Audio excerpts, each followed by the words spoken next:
You've toured Greenwood for a while now. Does this look like one of the worst tornadoes for western Arkansas? This is the worst I've seen in the 14 years that I've been here. Thank you, Jim.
The morning of the tornado, it was very foreboding.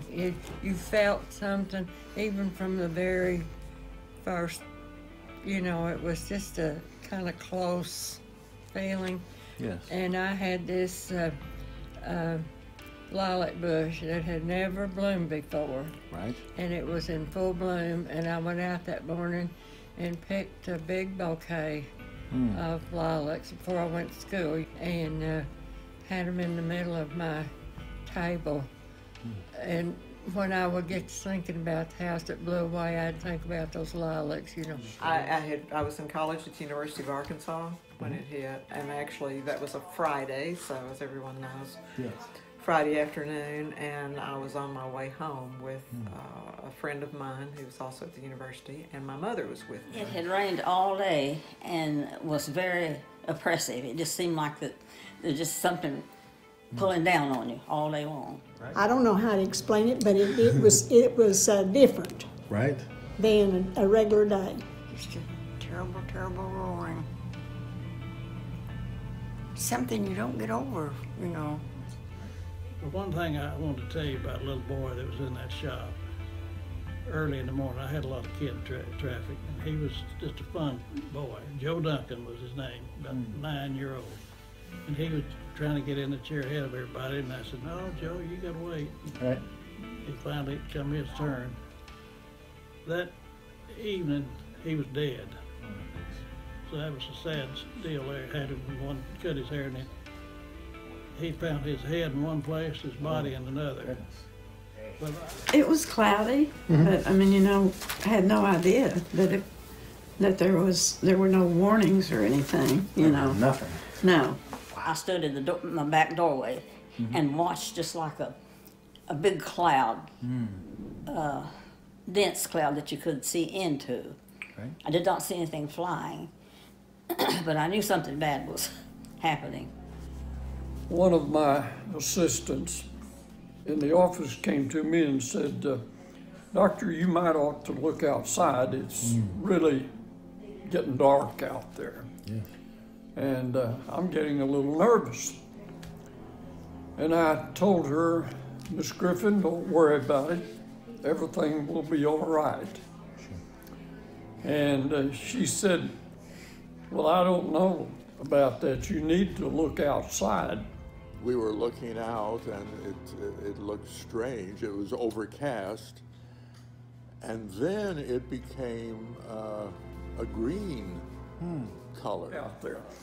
Well, I walked out the back door of the building, and it was extremely still, and everything just looked green. I mean, it was something I had never experienced before. And I told the ladies in the office that we all probably needed to get in the hallway because it sure looked like it was going to storm. And about 3, I was a walker, and so they let the walkers go before they let the bus riders go. Yes. Right. And there were some boys who skipped school within the room across the hall, empty room, and they saw, I don't know what they saw, but they ran and got Mr. Palmer. He looked, and then he started going up the hallway getting people. And the wind immediately began to blow. And it was of a force that I had never seen before. And I got right there in front of that old rock building, which was the band room, the corner of it, and it was raining so hard I could not, you couldn't hardly see. Again, one of the girls in the office said, "Oh my goodness," said, "we've got 2 small children up in the waiting room." I immediately run to the waiting room. I told them that we needed to get back in the hallway, but before we could move to the hallway, the window lights blew off. It sounded like it was hailing outside. Something getting the building. Right. And I said, I believe it's hailing. We're standing up, and this guy walked over there. His name was Dave Self. Dave's been dead for years. He said, "Fred, you and Earl better get away from that window. It may go out." And he had much more said that. We moved back and that window blew out. Oh, my goodness. And we hit the floor. Well, my mother and I, we got under the folding tables, I knew to do that, so. So I just grabbed them and we backed up to the wall and I held them, and all at once the little boy ran toward the door. He was frightened and of course I was frightened too. The door blew off its hinges and I ran and grabbed him just in time to keep the door from hitting him. And again, we backed up to the wall, and the wall was a 2-brick thickness type wall. It was a very thick wall. But I could feel the movement of that wall. It actually moved. So I hopped in the car with my mom, but she said, "It's a bad storm. Why don't you go in there and get your sister? Go ahead and tell her to come on." So anyway, I got out and started to run into the junior high, and a stop sign blew by my head on the way in there. So it was a sound I had never heard before. And then the wind's blowing so hard, just to me, just straight. There was a row of old holly bushes. I'm talking the sticky kind with those real sticky leaves. Didn't bother me. I was looking for something to hold on to because I really felt like I was being. So I grabbed this bush, and truly, my feet came up off the ground. And you could hear the tin just ripping, and there was bound to have been more than one tornado because it got real calm and then it started again. And I had the feeling I was on a merry mix-up, just going around. That was just the feeling that I had. What was like a nightmare was the screaming of the kids. He was at school. All 3 of our kids was at school. Mine was and theirs were. And the youngest boy, for some reason or another, they let him out of school when this all happened. And he got out, and of course he was blowing away. And he got a hold of a car door and held on. And this ring up here in the top of his head, he had that much left out of the hole of his head. And he held on to that car door. You came out. We all got in the car. Didn't drive hardly any at all till we saw huge oak trees turned totally up out of the ground with the roots up in the air and all kinds of devastation. Well, that's after I got turned around and headed toward home. Column Funeral Home and all that, yeah. I knew that in my mind I thought we were doomed. I thought that that would crumble on us, but there was no place else to go in a short time. And so we just stood there and I prayed, Lord, not necessarily that you deliver me from this, but that all is well with our souls.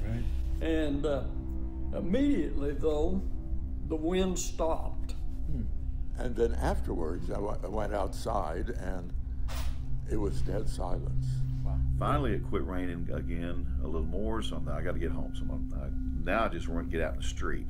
There's no cars, and I start kind of running home. And the very first thing I noticed was all these highline wires.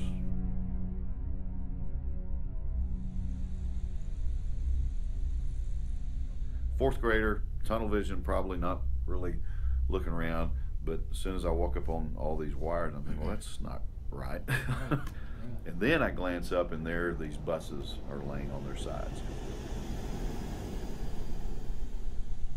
And I had gotten all the way to Fort Smith when I realized that I started meeting the ambulances and policemen coming this way. So I pulled off up this side of town, and I asked somebody, I said, what's going on? They said, well, the tornado just wiped Greenwood off. Because this square, as you've seen photos, looked like it had been bombed. It was unrecognizable almost. So I looked past his house, and ours would have been the very next house, but there was just this big pile of rubble. In my eyes, there were 3 walls on the end still there, but no roof. Everything else that was there was just piled on top of each other. And I remember looking back, and he was already gone. I said, where's our house? And someone told me that they thought Mama and the boys had gone over to my grandmother's. So they got the boys and put them back up kind of next to the house part, I guess. Mm-hmm. And then my granddad was standing by the door. And Mama and Kitty Carter got caught somehow outside. Wow. Kitty Carter was my grandmother. That's what we called her. Okay. And so they just were hurt really bad, both of them, because everything came in on them. Kitty Carter was found out in the clearing, wrapped up in sheet iron. And then my mother was just out kind of in the open because she had started back to help her. Right. My granddad, a beam came down and hit him, killed him. My dad was right here in this office, along with my aunt. Right. Yes, and they were neither one hurt. He told me that once it stopped and subsided, it was so still and so quiet, he thought they were the only ones left alive. But then he managed to crawl out the front of the building, and people just started emerging and crawling out of the buildings onto the street. Directly it was over, it got real quiet. And his wife said, Fred, said, there's your car up on Ed Hall's truck, mayor's truck. And I said, yeah, it's sitting right up on it, just like somebody took a loader and loaded. Right. And I said, well, I gotta go. I'm gonna go and check on my family. So I tried to get through the door and I couldn't, so no glass in that plate glass all the way across, so I jumped through that. Just next door was supposed to have been my barber shop, and around over, and it was a pile of skating rink. It blew most of it in on that. And I had 2 chair shop, and you couldn't see nothing in there.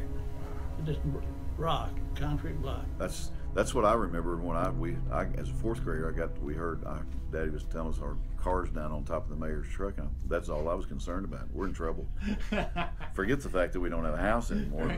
We are all going to jail because our car is on top of the mayor's truck. If you had seen the aftermath, if you'd seen what this square looked like, you would not believe that many people could survive. But as you've probably heard, there's story after story that if I'd been where I normally would have been, then I wouldn't have made it.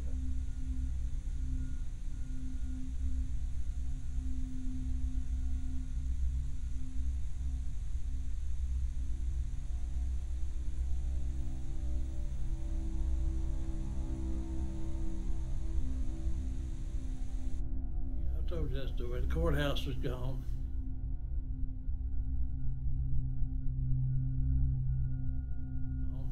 We had a bunch of deer in the square, and they were gone.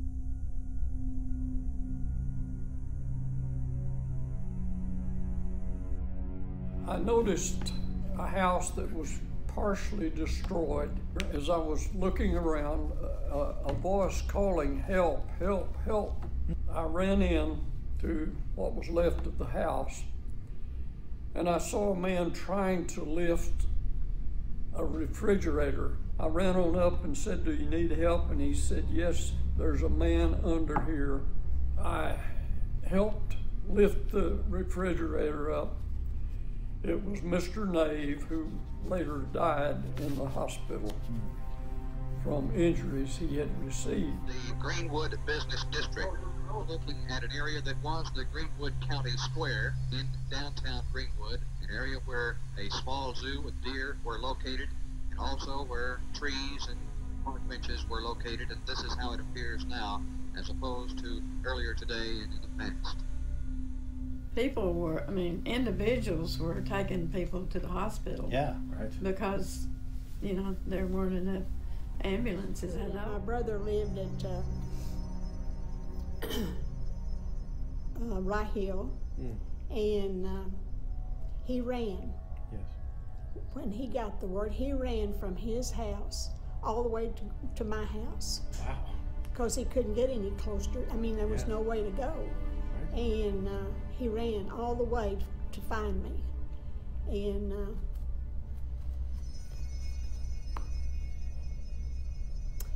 when he did, well, of course, he was happy to see that I was okay and our family was okay.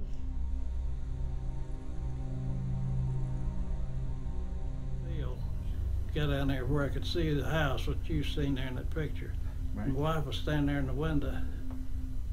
She seen me and she started waving. Right. I got there and we had a little reunion. The kids wasn't there, but they started coming in one at a time. I seen everybody was okay. I went in, I found another teacher, and I said, I'm looking for my children. Do you know where they might be? Are they still at the school? Goodness, she said, I think that I saw Betty Wilkinson picking her children up, and I believe she picked your children up. Rang the doorbell or knocked on the door frantically. And Miss Wilkinson came to the door along with her children and my children. They all came to the door and stuck their heads out, and I saw that my two children were safe. And I said to Betty, thank you. I will be your friend for life because I feel like you've saved my children's lives. So when we got to our home, we actually found that ours was not in bad shape. We had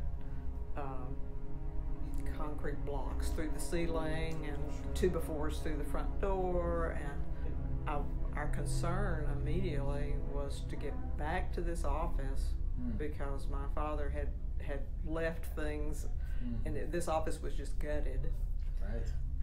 So we wanted to get our records and get things that we could salvage as quickly as we could. Came back down, and by then the National Guard had set up all around the square, protecting, and we even had to prove who we were to get into our office to get what we needed to get.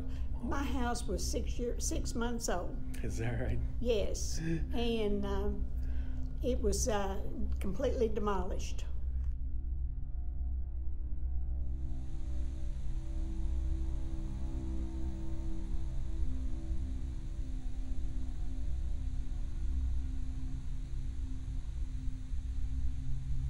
Well, I started running toward my house, and here came an ambulance.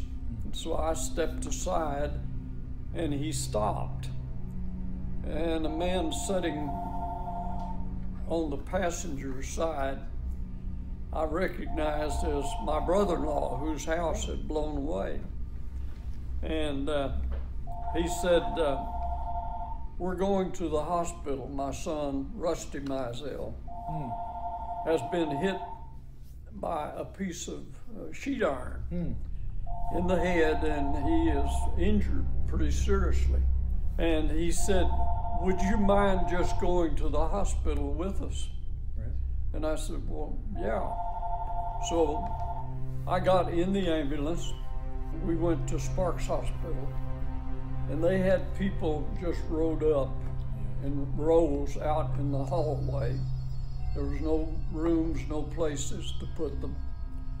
And there must have been, I don't know how many, but there was a lot of people in beds and people waiting on to be treated and so forth. And the preacher that I had mentioned, young preacher, was in a bed, and I went over and talked to him. He was conscious and all, but you could tell he was injured. And he said to me, "Doctor, would you promise me something?" And I said, "Yes, I'll promise you. What do you want? Would you take care of my wife and baby?" He said, "I know I'm not going to make it."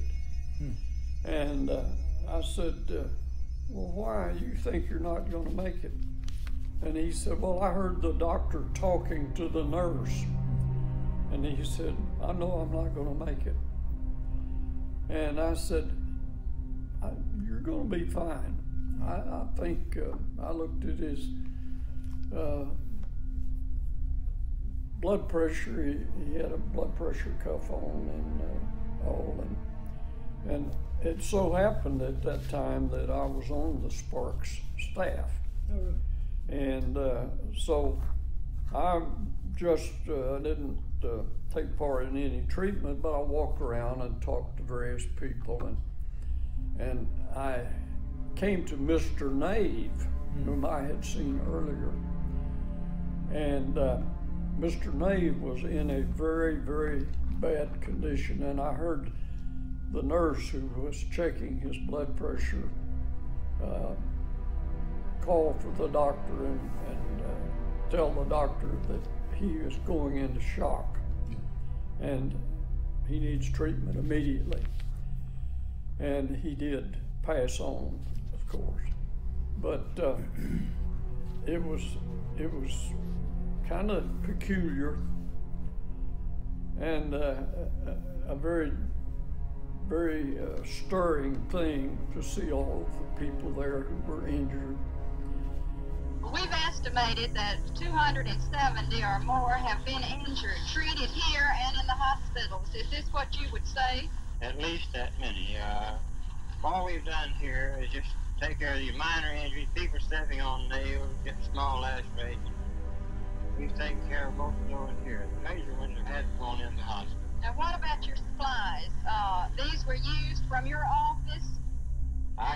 I cleaned out all I could out of my office, and then by that time, the corpsmen were bringing stuff in from camp. The Red Cross was coming in with things, and we were pretty well set up. That was a problem. Everybody we had to have food brought in or something, because we didn't have electricity for a while. I don't really remember how long that was before we had electricity back.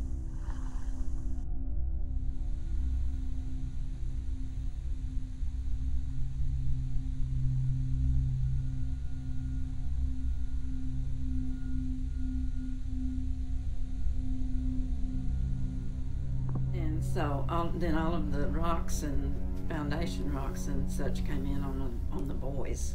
Yes. Our boys, because, and I know they said Greg was clearing bricks and everything off of Jeff whenever it was all over, but his jaws were both broken. They said they x-rayed Greg because he kept going to sleep, and so he had a concussion. Right. And they said he looked like somebody just beat him, because so many of the rocks and everything had come in on him. Because the only person I knew was this woman whose baby blew away, and Stan Carter's grandfather. I didn't know any of the rest of them. But Bud Corbin, at the funeral home, he didn't make any money on those barrels. I don't know how many of them he did, but he said, he didn't say I didn't charge him anything, because he probably had to charge something. But some of them could afford, some couldn't. And there's no telling how much. And they may all not 13 been at the McConnell funeral home, but he took care of them. Yes. And I met Dutch Carter, who was the custodian at the courthouse. And the people at the courthouse had seen our house go, said it wasn't higher than the treetops and exploded. Wow. And they had seen it, and he didn't know but what I was home.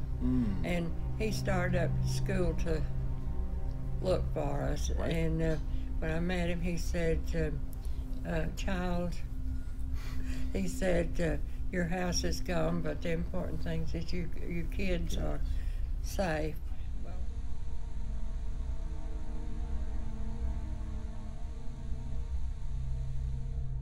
The courthouse had the most lasting effect on the town altogether. It was amazing. You know, you would have, as tornadoes do, you would have two buildings side by side. One would be totally destroyed and one not even damaged.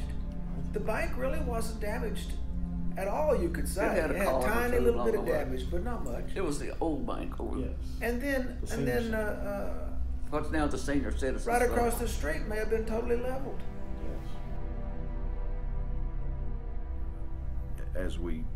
As days went by and their pictures show, you know, every family came in and helped us pick through, try to salvage whatever we could.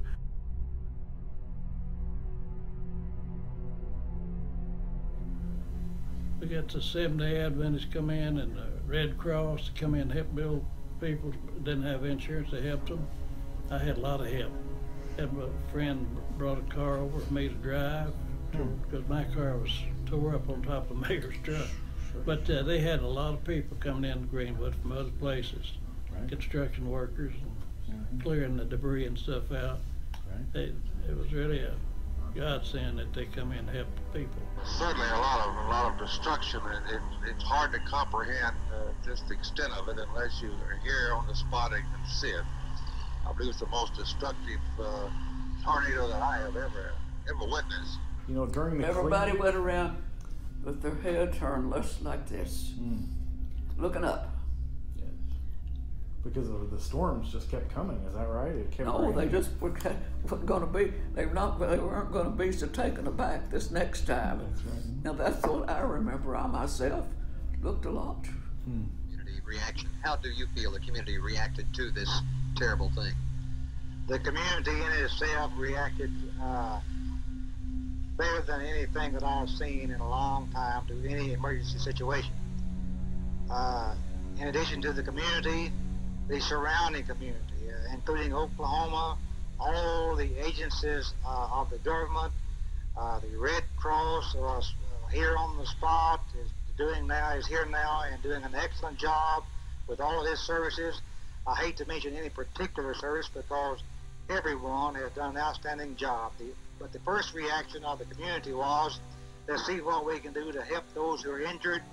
Let's bury the dead and let's clean up and rebuild. Groups, Mennonites or Amish from Kansas came down and did whatever anyone asked them to do. Sure. And they beat the Red Cross and the Salvation Army. They were on horse and buggy. They beat them. We're now looking at what was the Sebastian County Pre-Fair Exhibit Building, torn also almost completely away. They served, I don't know what they did for power. I guess they had generators, but they served everybody the meals for a long time at school. Oh, really? Cafeteria. Right. Tyson's was one company that sent a lot of stuff, and Swift Company, hams and things like that. But we would, as a family, we would go up to the old rock gym, and that's where it was stationed, that the Mennonites and Seventh-day Adventists, just a lot of different people were coming. You'd be fed there. NATO. So if it'd been, if it'd been the population presently, there would have been a whole lot more people that died. But still, God was looking over Greenwood. 1/10 of the way through, we need much help in the future. But I say this, we've had a lot of help the last 5 or 6 days. We've done many $1,000s worth of work by volunteer workers, and we need much more to help us get back on our feet. What about it? It was only 1 week ago today that a twisting, churning tornado grinded through Greenwood, Arkansas, killing 13 persons and injuring over 200, and almost leveling everything in its path. Close to 400 homes were partially or completely destroyed, along with 69 Greenwood business establishments. But this community of 2,003 people is bouncing back. Through the help of volunteers, too numerous to mention all, some of the debris, former homes, belongings, and businesses, has been cleaned up. There is still a mountain of work to be finished, though, before the area gets back to normal.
On the 19th of April in '68, many of our friends passed through that pearly gate when this cruel dark cloud came sweeping down, destroying everything in old Greenwood town.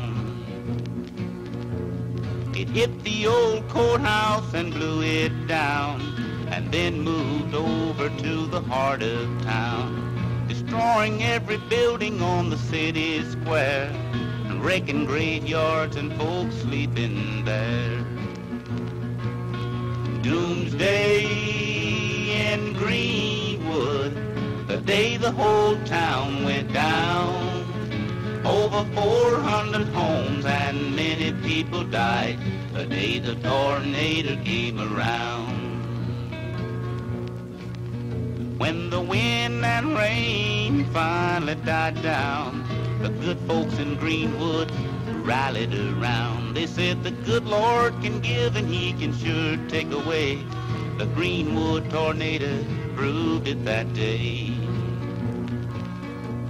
It's been this way since time begins. Man builds these towns, but God destroys them again. But the good folks in Greenwood all gathered around, and with the good Lord's help, they rebuilt that town.